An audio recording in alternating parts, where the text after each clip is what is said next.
Next up, we have Sarah Edinburgh, and she has a BS in geology from Colorado State University and an MS in hydrogeology from Montana Tech. She is originally from Annapolis, Maryland. She has spent 5 years working for the Montana DEQ as a hydrogeologist in the remediation division. And for those of you guys here from the Hard Rock Bureau, they always used to kid us that they were cleaning up the messes we made in the past. And now she works for the Montana Bureau of Mines and Geology's groundwater assessment program. So please welcome Sarah Edinburgh.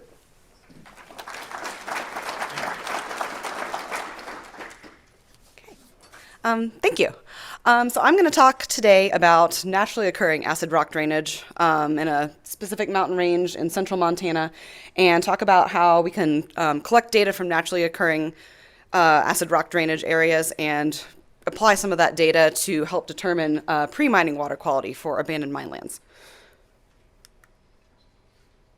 Let's see. Cool. So acid rock drainage is the single biggest environmental challenge faced by the mining industry. And in many cases, there's very little data available on pre-mining surface water and groundwater chemistry. And so that kind of begs the question of what was this chemistry like prior to mining? Because you're mining in a mineralized area, and so there's always that chance that there's just some elevated background conditions going on there. So I'm going to explore in this presentation how we can use data from unmined areas to answer this question. And just to kind of point out here in these pictures, the top here is the Rio Tinto River in Spain, mined for about 5,000 years, versus the Judith Mountains. This is naturally occurring acid rock drainage, what I'm going to talk about today. So both have orange water, but to different magnitudes. So the approach for collecting data in the Judith Mountains, there's 3 streams in that mineralized area, and I'm just going to focus on one, Chicago Gulch. So we collected Synoptic stream data to determine metal concentrations and loads, loads being concentration divided by flow, and so that basically takes out the dilution factor and gives you a mass per time. Measure metal concentrations in modern in-stream precipitates and aged ferrocretes, and I'll define those in a couple of slides. And then use that data to estimate pre-modern stream pH using the methods of Dr. David Nimick of the USGS. And then we're also going to explore the application of using sulfate flux estimates for an area similar to Judith's that's been impacted by mining. This is all in a paper as well that was published last June, so that's just the citation there. So the Judith Mountains are located in central Montana, just northeast of Lewistown, in this little box here. Red Mountain is the area we're going to focus on. That's the mineralized area. And there are 3 drainages that are sourced from Red Mountain. So there's Armells Creek, Collar Gulch, and Chicago Gulch. And I'll mostly be focusing on Chicago Gulch. A little background on the geology. So the Judiths are part of the central Montana alkalic province. So that's late Cretaceous to Eocene age, laccoliths, stocks, dikes, and sills. They're all enriched in potassium. Red Mountain, which is the prominent peak in the Judiths that I just mentioned, is composed of hydrothermally altered pyrite-rich felsic porphyry intrusions. The key with the pyrite mineralization here is it's disseminated pyrite, so it's hard to see with your bare eye, but you put a hand lens up to it and it's just kind of all in there. The 3 streams that drain Red Mountain are all acidic in their headwaters, naturally, and they neutralize downstream as that hydrothermally altered bedrock transitions to Paleozoic and Mesozoic sedimentary rocks, including the Madison limestone. Another key with this area, it was not glaciated during the Pleistocene, so we can be pretty sure that these ferrocrete deposits that are up there are ancient pre-modern ferrocretes, possibly as old as 10,000 years old. This is just taken from the USGS map for this area, showing Red Mountain right here. Chicago Gulch comes to the southeast, and the yellow outline here is the mineralized area, and I'll talk a little bit more about that later. There is some brief mining history in the Judiths. The town of Maiden was founded as a mining town, but there was never railroad access up there, and nothing really lasted very long. But none of the mines were located in the drainages I'm discussing in this study today. So what is a ferrocrete? Many of you probably know, but it's an iron oxide deposit that's formed as a byproduct of pyrite oxidation. Ferrocrete can have varying mineralogy based on geochemical factors, mostly pH. And then trace metals tend to adsorb to the ferrocrete surfaces, and the degree to, well, what adsorbs and the degree to which it adsorbs is also dependent on geochemistry, also primarily pH. So the chemical reaction, oops, did that work? There we go. It's down there. And this picture here shows the top here is what I refer to as a modern in-stream precipitate. And so that is currently precipitating iron that's in the stream bed, and it forms this kind of, these clay flocks here. Over time, that will age and cement into what I'll refer to as an aged ferrocrete. And so these are the ones that we're looking at that are pre-modern, possibly up to 10,000 years old. The equation down here just kind of shows the overall chemical reaction, but you have this dissolved iron in groundwater that's exposed to oxygen, forms this ferrocrete. This is just kind of a general formula, iron hydroxide, but forms the ferrocrete or in-stream precipitate.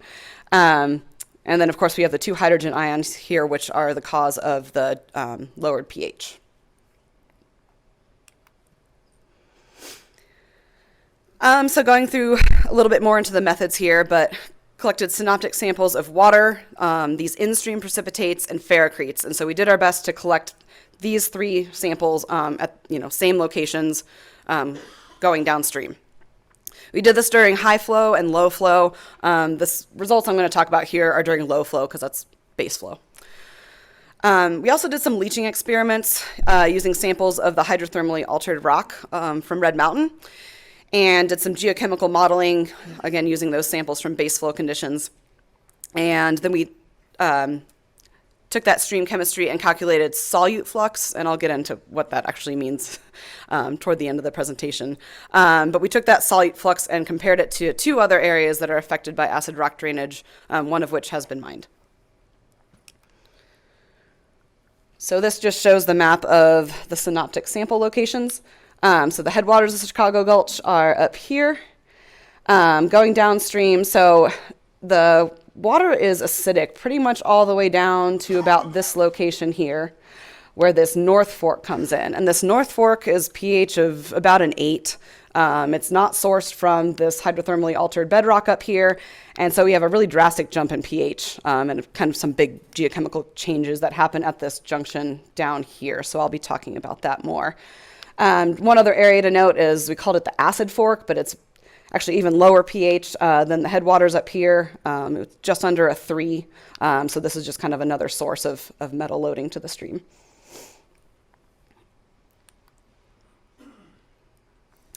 So this is kind of what's going on in the headwaters and just sort of a little mini demonstration of how this chemical reaction works. But you've got these groundwater seeps that are carrying a bunch of iron 2 that are discharging to the creek. As they discharge to the creek, they're exposed to oxygen, and the pH drops as the iron 2 precipitates out as these iron oxyhydroxides or ferrocrete deposits. So a little example here, this is kind of we call this the Iron Mound Spring, and it's maybe 300 feet from top to bottom here, but there's a groundwater seep coming out of this mound up here, and just kind of a little mini demonstration of this process. But you measure the pH at the top there, and it's 4.5, 18 parts per million of iron. And in just that 300 feet going downstream, the pH drops 1 pH unit. So we're down to 3.5 with about half of the dissolved iron. Yep. That work? Okay. So what's going on downstream? So we have all this metal iron loading in the headwaters, but as you move downstream, there starts to be infiltration of fresh groundwater and surface water, mostly from this North Fork tributary up here. And so we start to see iron and aluminum oxyhydroxides precipitate due to the rise in pH. You do see iron oxides pretty much through this whole reach up here, because iron will start to precipitate out around a pH of 3. And generally the pH of the stream is between 3 and 4 in this section up here. So you do see the ferrocrete deposits, in-stream precipitates, all these all these iron deposits in the headwaters. But once you hit this confluence here with the North Fork, that jumps the pH up to a little bit above a 5, and so you start to see aluminum precipitate out at that junction. And so there's a picture of that here. The main stem of Chicago Gulch is coming in from the left. The North Fork is kind of coming in from the top here, and you start to see these white aluminum flocks precipitate out at this location.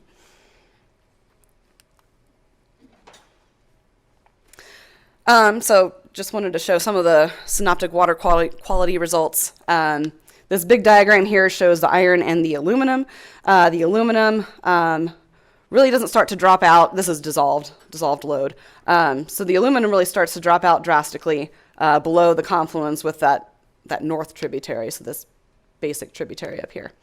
The iron kind of constantly loading even below this acid tributary here. That's just contributing even more iron to the creek.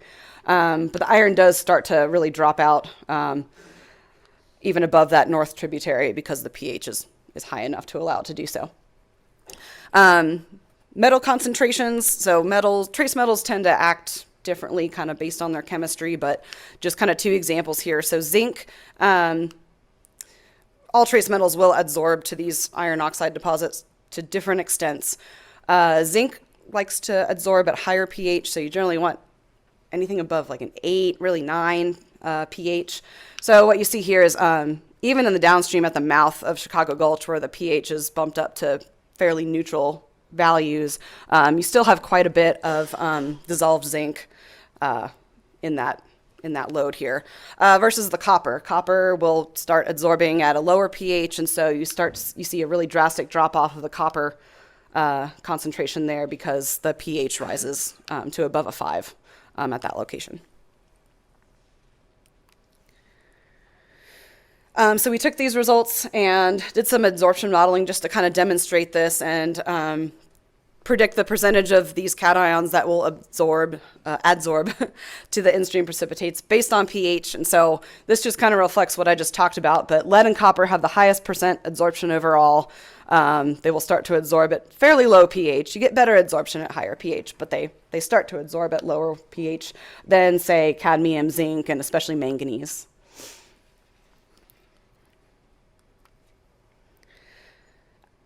Just quick slide on concentrations versus water quality standards. These are all plotted against a hazard quotient. So anything above this black line here exceeds a water quality standard. So as you'll see, the stream naturally exceeds standards for lead, cadmium, copper, zinc, and thallium.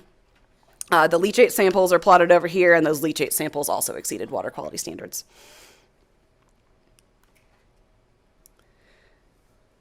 And this just kind of shows the results from the leachate samples here, but the results were overall similar to the concentrations in Chicago Gulch, so results of kind of major ions down here. The highest concentrations were measured in sample leach 3. That was the finest grain of the 3 samples, so just more surface area to... and sulfur isotopes in those were similar to the Red Mountain drainages. So really this just kind of demonstrates that, yes, the chemistry from Chicago Gulch is indeed coming as a result of the chemistry up on Red Mountain. So now we'll kind of get into how we use all this data, some potential ways we can use it to predict pre-mining water quality. So this is the method of Dr. David Nimick from the USGS, and it's a method of determining premodern pH. So again, we're doing this in an area that has naturally occurring acid rock drainage. So we would assume that the pH hasn't changed much over time. So this method takes the iron to copper ratios of those modern in-stream precipitates and the ratios from aged ferrocretes to predict pre-modern stream pH. So as I kind of mentioned, part of the synoptic sampling, we collected a sample from the in-stream precipitates, the aged ferrocretes, and a stream chemistry, all at the same location. And kind of the theory behind this is that as your pH increases, your iron to copper ratios are going to decrease because more copper is absorbing onto those ferric solids. So what you do is you measure those iron to copper ratios in the modern in-stream precipitates and plot them against pH. So that's the top diagram here. So pH is your Y, iron to copper ratio is your X. And you generate these regression equations. One thing to note here, I've got 3 equations plotted on here for each of the 3 drainages from Red Mountain, and just want to point out that these regression curves are very specific to the individual drainage. So even though all 3 of these creeks are coming from the same source area, these regression equations are unique and not transferable between drainages. But you can take these regression equations and since your X value is your iron to copper ratio, you plug in your iron to copper ratios from your ancient ferrocretes and it gives you a premodern pH. So this shows premodern synoptic pH in the white here, and as you can see, it's pretty similar to what we measure today, which is to be expected. So this is a method that if you have good ferrocrete deposits that you know are pre-modern, one way to determine that, and we didn't do this in this area, but one way to do that is to pull, if you have any carbon matter in those ferrocrete deposits, you can carbon date those deposits and confirm that they're pre-modern. But this is a way that you could potentially predict general pre-modern pH in a mined area. So kind of another method to help determine background water quality. These are preliminary calculations, so a little more studies need to be done on this, but looking at solute flux. So solute flux is the load, so mass per time, divided by the watershed area. When I say watershed area here, I'm referring to terrain that's underlain by mineralized bedrock. So in the case of Red Mountain from that USGS map, it's this yellow outline here. We use that as the mineralized area, and then of course divided up by watershed. So the computed solute flux for these elements here is similar in the 4 drainages that are sourced from Red Mountain. For the purposes of this presentation, I'm just going to focus on sulfate. And the reason for that is sulfate is conservative. It tends to move through systems and it doesn't absorb or precipitate out. Things get a little trickier when you do this with trace metals that tend to drop out of that solution. So we took an average of the Judiths here, but as you can see, they're all pretty similar. So how do these solute fluxes compare to other drainages? We've got 2 other areas that have been studied. Mount Evans is near the Anaconda-Pentler Wilderness. This is also naturally occurring acid rock drainage, so no mining history, very steep glacial topography, less vegetated than the Judiths. Galena Creek is the Barker-Hughesville Superfund site that's in the Little Belt Mountains. So that's actually just west of the Judith Mountains, and it's also part of the Central Montana Alkalic Province, so similar geology to the Judiths, but it's been mined. There is some reclamation in progress going on at Galena Creek, but there's mine discharges that still remain. So just to show how these sulfate fluxes compare to each other, so we've got the Judith Mountains, the average of the 4 drainages here. Galena Creek here, this is the one that was mined. So it's about 10 times enhanced due to historic mining. The Mount Evans area is naturally occurring acid rock drainage. These 2 creeks here are about twice enhanced compared to the Judiths due to weathering and a post-glacial landscape. So just kind of some differences in climate and vegetation. Whereas the White Fork of Twin Creek, which is also in the Mount Evans area, this is actually an active rock glacier. And these rock glaciers, for various reasons, really seem to accelerate the weathering of pyrite. And actually in the Mount Evans area, another key thing that these background values are a little higher than the Judiths is it's not just pyrite, but it's pyrrhotite. And pyrrhotite actually weathers faster than pyrite does. But that just kind of shows comparison between how these solute fluxes vary between different areas. And so how do you actually apply these values? You can theoretically use these solute flux calculations for naturally mineralized watersheds you can actually back calculate solute concentrations for a disturbed watershed. There's a few problems with this approach. Again, these are preliminary calculations.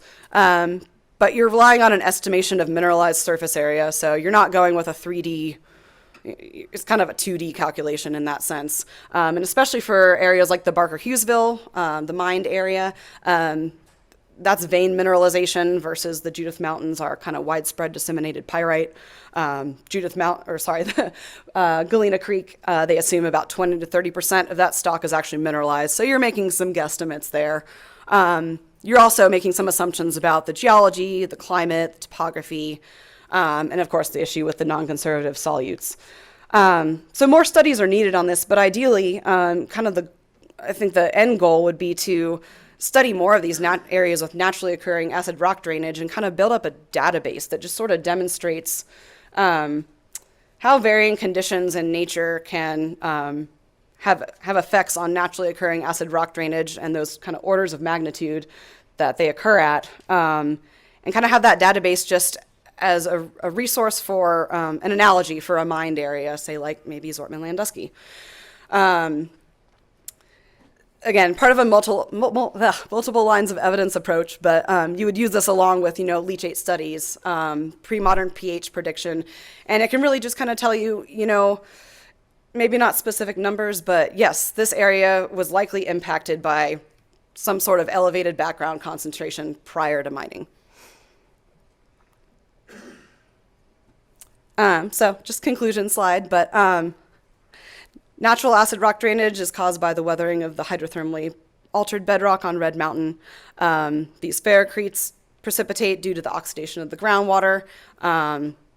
Trace metals are absorbed in kind of a preferential fashion, and that copper trace metal can be used to calculate the pre-mining pH.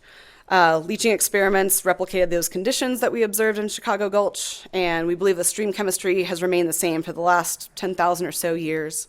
And again, those solute flux values could be used with caution to help estimate background or pre-mining water quality in a mined watershed. And I just love this sign here. This is at the Carpenter Snow Creek. It's right next to the Barker-Hughesville Galena Creek, but seems like you put up signs and people always shoot them out, but these people are really helpful. And I don't know if you can read it, but somebody put a sign down here that says "Do not eat," just in case. So, with that, just some acknowledgments. Thanks to BLM for funding this study, Bureau of Mines and Geology, and the University of Montana for analytical work, and to landowners that granted us access. We'll take questions.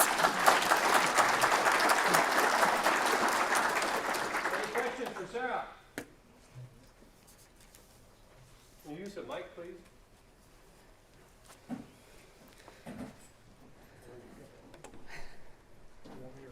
Sorry.